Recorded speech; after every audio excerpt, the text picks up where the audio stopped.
what's going on here on this Miata? The Miata, we're doing this head unit replacement. So that's the old one. Oh, look at that premium Bose sound. Sound by Buzz. House Hoospurs. Yeah, Buzz. So yeah, we're waiting for the postie because the postie's got the new one and the bit to make it fit.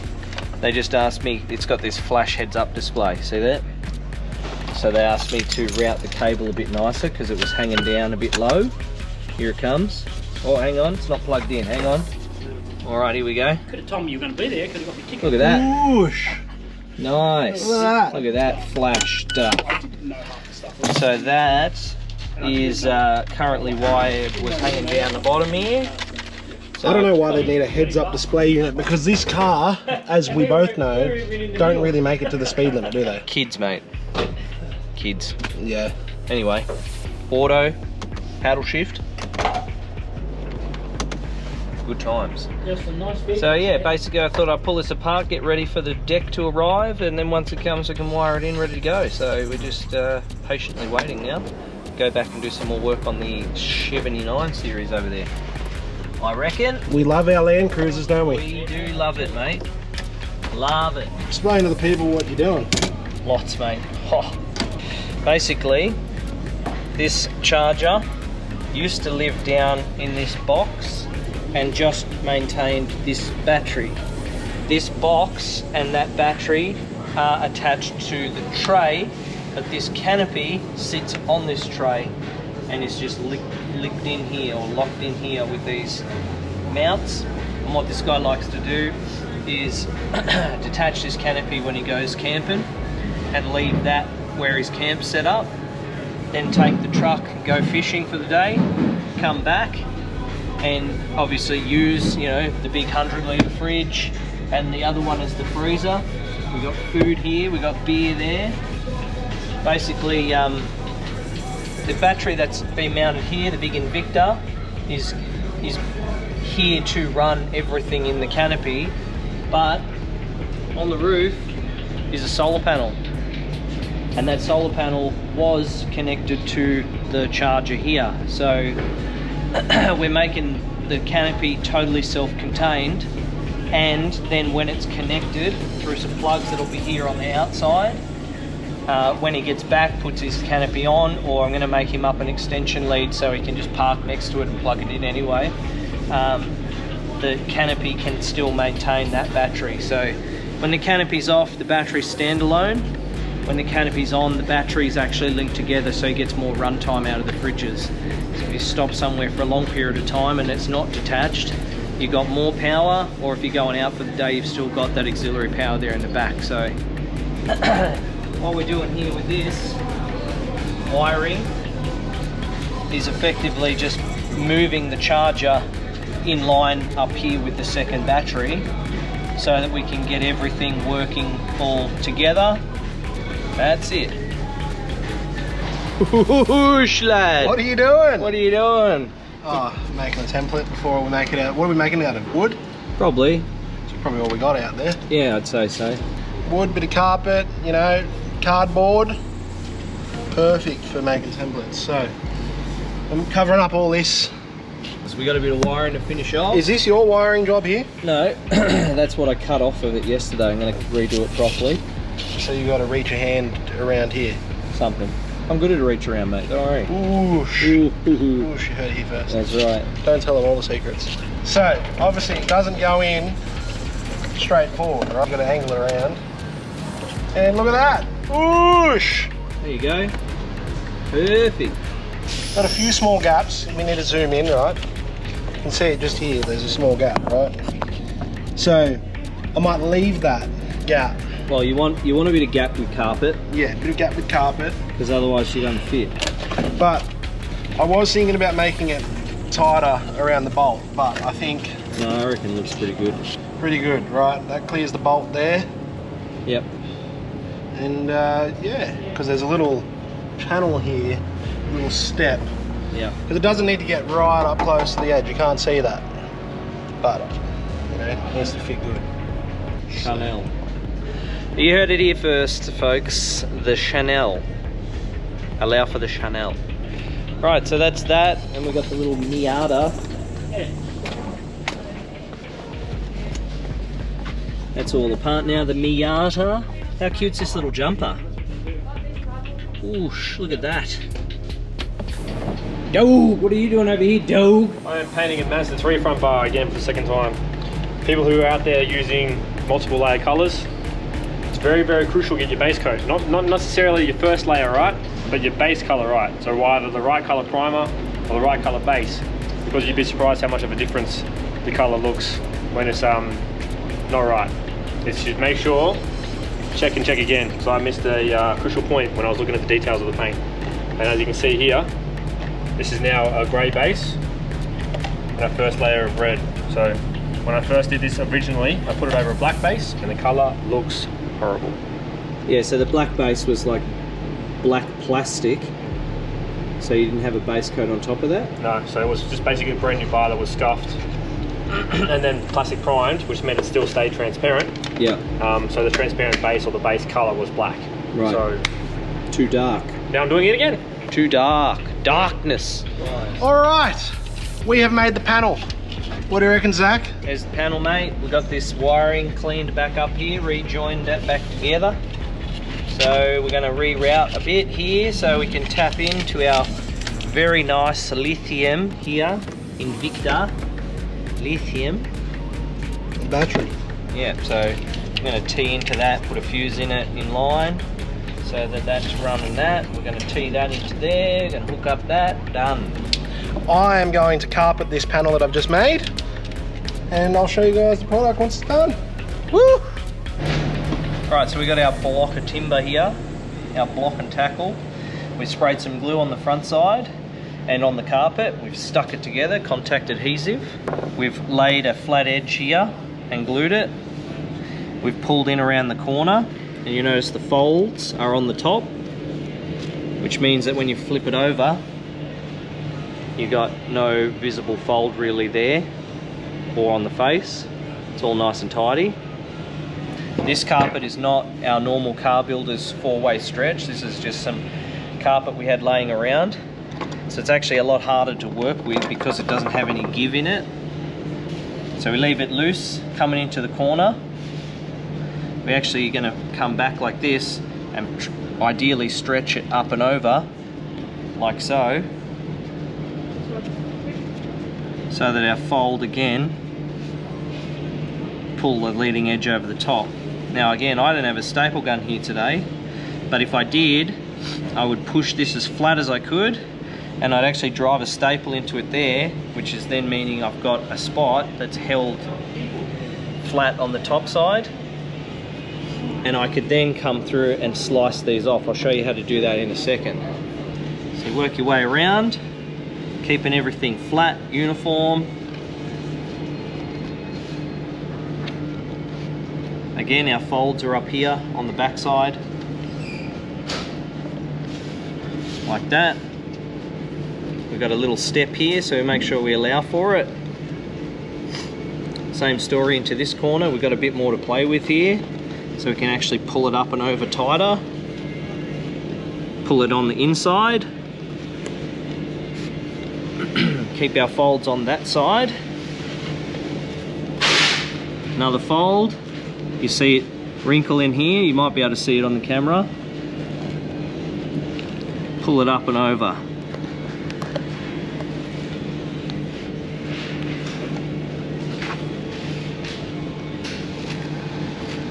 Last corner down the bottom.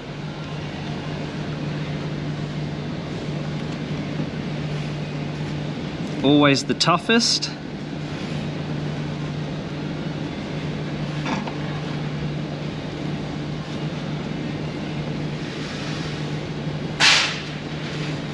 Alright, now we're actually going to go the other way because we're going to go into this cutout. So we're going to take a brand new Stanley knife, sharp, and the reason why we're doing that is, as you'll see, just slice it straight in there. Same thing from the bottom, like that.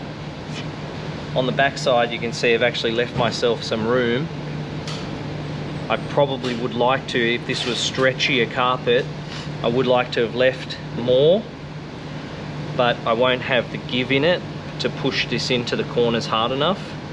But it doesn't really matter in this case because that cutout is not really truly square.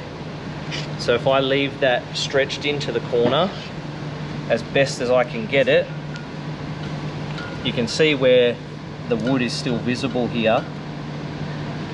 When we finish this one, we'll just get some black paint and touch this up so it's less obvious.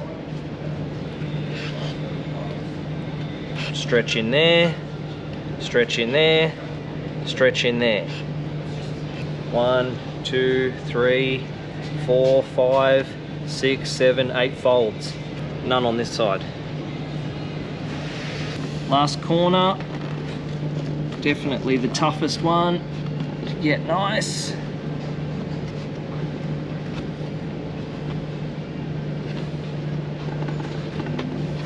What I think I'll do with these bits here is actually leave them outside from the cutouts, and we'll see what it looks like. But that there you can see is already the proof of why super stretchy carpet is better, because if this was more give in this carpet, we actually could have pulled that really tight and pulled it right into the corner and gone 1 staple, 2 staple, both sides, would have probably held its shape really well. All right, tidy it up. Just like your dogs. We cutting them flat. And the other thing you can do is actually push against the board.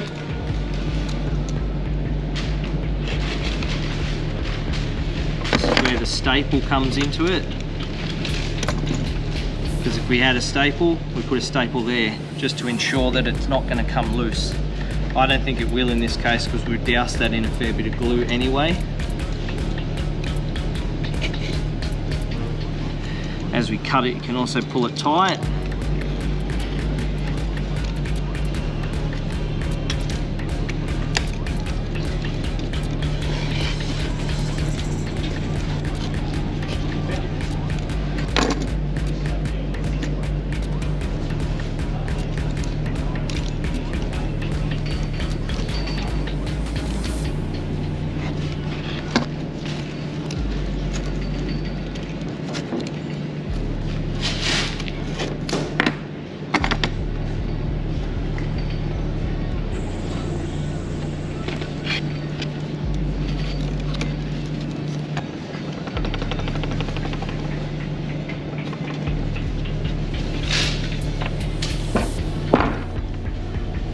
Done. Done.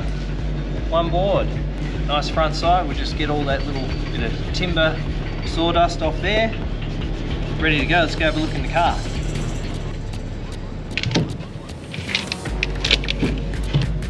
Neat. Tidy. Look at that. And because those 2 cuts that we talked about where they didn't quite match corners, it actually improves it now, because instead of it being a harsh cut, it's rounded. And same story at the bottom. And the angle that it stands on, you actually can't even see it from that direction where you would see the exposed cuts anyway. So it's actually probably worked out better for that. So we'll secure that in against the wall. We'll mount our charger onto it, wherever it goes, something like that. And wire him up. Job done. Giving me shit all the time. You gotta be like, hey! No one gives me Look what we got from Hammer! Woo! No one gives me a friggin' break. Somewhere in the middle of that, yeah. I was just saying that at the moment I've got a lot of stuff in the booth for my dad's VS Ute, another respray that we haven't actually told you guys about. So my dad's been doing all the prep work, and he's got me to pull the trigger. So we're using Hammer on this one all through this project. So the colour's factory Raven Blue. Look at that. Let's see if I can't get a bit of a light on it. Where's the light? Whoosh. Ooh, premium. So we'll put it in a black base down first, and then we'll be doing probably 3 coats of this colour. So everything in the booth, Harrison will go show you what's in there. We'll stay posted. Let's go have a gander. We've got some corners for the rear bar, some side skirts and some other bits and pieces. Just making sure that I've got everything right, as usual. Again, I love this about Hammer. QR code on the side of the tin. Quick scan and it's all there. It's fantastic. Is this the base coat here? No, that's the black base, yes. Yeah. Black base, got a bit of sparkly stuff in it. It's actually just leftovers, to tell you the truth. There's a reason why we keep things and don't throw it out. So that's just black base, which has just been left over from other jobs that we had laying around, and it'll serve its purpose now. So Reduce, reuse, recycle. that's where we're up to. This is where we come in, isn't it, Zach and Brett? We're here to fix the scene because people don't want to fix anything. They just throw out and do something new. Where is he? He's over there. Over there. Now, Brett's dad doesn't really like being on camera, so, but he does a lot of work behind the scenes to help us get these jobs done. Yeah, he's for all you retired people out there who know what I'm saying. You know, he's retired.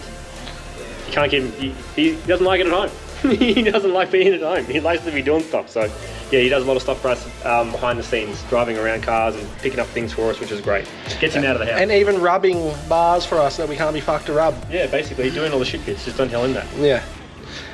But it's all important, whether it's shit or not. Everything has a purpose. Everyone's got to do something. We're all in part and cog of the wheel. We are. We are. What are you doing? Putting together the loom for this Miata, mate, the MX-5. Yeah, we've got an adapter harness here, so we're not chopping out the factory loom. This will plug in like a factory unit. This car, I think we already mentioned, has Bose sound. So these have this resistor pack that comes with them. That's using the speaker level input and actually reducing it down before it goes forward through into the amp. And here we go. Here is the unit itself. You can see me. Hi. Check it out. Premium finish. Yeah, it's got this rubberized coating, which is what the factory unit had. So it's pretty closely resembling what was here before. It's got some spots for some gauges. Yeah, mate. Gauges. Gauges. Also known as air conditioning. We don't need that where we're going. That's right. It's got air conditioning. It's got right, natural built in. The aircon's actually on. Here's our loom, nicely put together. We got a few things here we'll tape up just to make them a bit neater. Find a spot underneath for this GPS antenna. These can either be on top of the dash, looking real bald and ugly, or you can sit them in under the dash as long as whatever's above is just plastic. So there is some gaps here where there is just some plastic, so we'll bury this underneath the dash so it's a bit neater, and that way our looms can all stay in behind nice and tidy. And we got the little microphone. Yeah, she's a little bit drooped down, but we'll pivot her up. We'll pivot her up, get the pivot going. Pivot.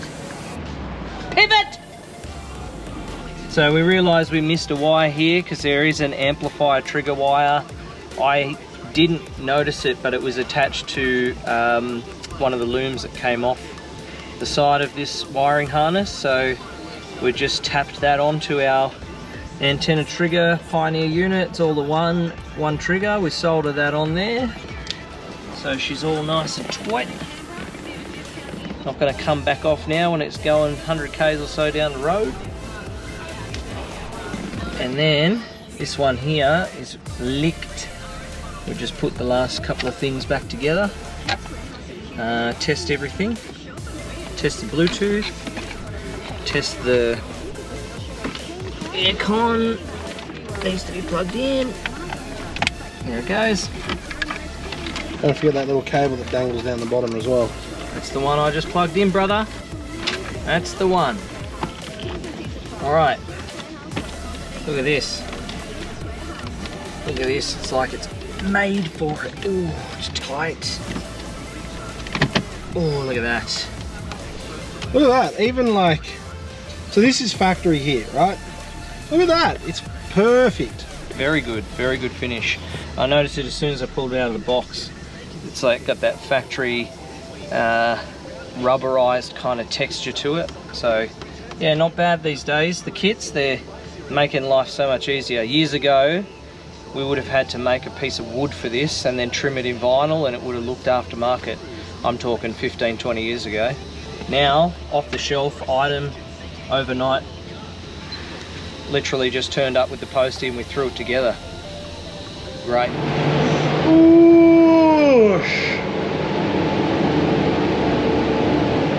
Look at That's that. under base coat, so that's 2 coats of black base and then 2.5 coats of the blue, so the Raven Blue from Hammer. So now we're about to smash on 2 coats of the Elite HS Clear and see how flat we can get it. Whoosh. Here he is, the big fella. What's going on, mate? Oh, just sussing out what you're doing. A lot of wiring, Look at that.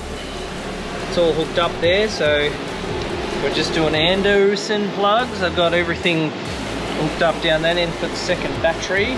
Have we explained to people why we're putting Anderson plugs right here? Third battery.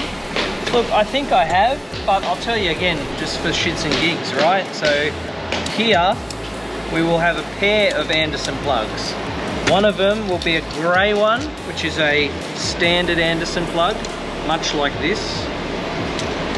The other one will be a pair of red Anderson plugs. What's that? What's the difference? Let me tell you. You can see on the inside, pin, different shaped pin. So those two don't plug into each other, which means when they're sitting next to each other out here, you can't plug the wrong one into the wrong thing because they do separate jobs from each other. So there's all sorts of different colors. Red and gray are pretty commonly used. There is also blues, probably the next most common, but you can get black, you can get green, purple, all sorts of different ones, and they're all slightly different. Usually only black and grey plug into each other, everything else is independent. So that's what we're doing with these. So I've already got one done. I'm about to do the matching grey plug for that to go there. This will be mounted here permanently and the other one plugged into it. The idea is that when this comes off, this unplugs here and drive away. Fully self-contained, fully isolated. Simple way of doing it. Whoosh. Premium. Done a good job. Nearly there, mate.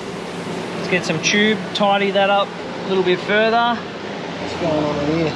This here, we're putting an earth on the chassis rail down here because there never was one for this battery. It was just hardwired to the front battery. But now the hard wiring runs up here, you can actually see it. So at the moment, you can see this voltage meter reads 13.2, right? Yeah. So if I unplug the loop, runs up to the top, it turns off, meaning there's no earth completing the circuit for the battery. But if I put the earth on down here, oh look at that, it comes to life. So yeah, tricky one with the electrical circuits. You gotta have a loop. If there's no loop, it doesn't work. So it's a trap for young players, that one. This battery wouldn't have done shit without this when the canopy comes off otherwise. So lucky, mate, lucky. Land Cruiser, done. Testing it overnight, running the 2 fridges. The battery health had only dropped about 10%, but that's also bringing the batteries back down to temperature from, I think they were maybe like 26 or 28 degrees or something when I turned them on. So one of them was set at -2 and the other one was set at 4. So obviously bringing those two things down to temperature draws a hell of a lot of power. So pretty confident with his 2 batteries when his canopy's hooked up and with the solar on. Should have no problems at all running that for a few days or a long weekend or something, even up to probably a week, depending on how much sun you were to get from the solar panel and the charge it outputs. When we were looking at it before, it's a cloudy day here today. In the partial bits of sun that were hitting the panel, it was sitting at like 2.6, 2.8 amps, which is probably the equivalent of about what the fridges are drawing when they're on. So, you know, in theory, if you had bright sunny days for a week, you should have no issues at all.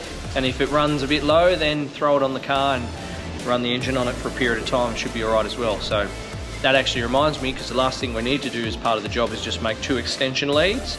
He wants the ability to be able to roll up next to the canopy when it's not actually on the back of the truck, plug in the extension lead and still have it charging if required, both ways. So charging the battery in the car and also charging the battery with the alternator in the canopy. So I'll go and make those leads now before it gets here, come pick it up, and then he'll be ready to hit the river, lake, whatever.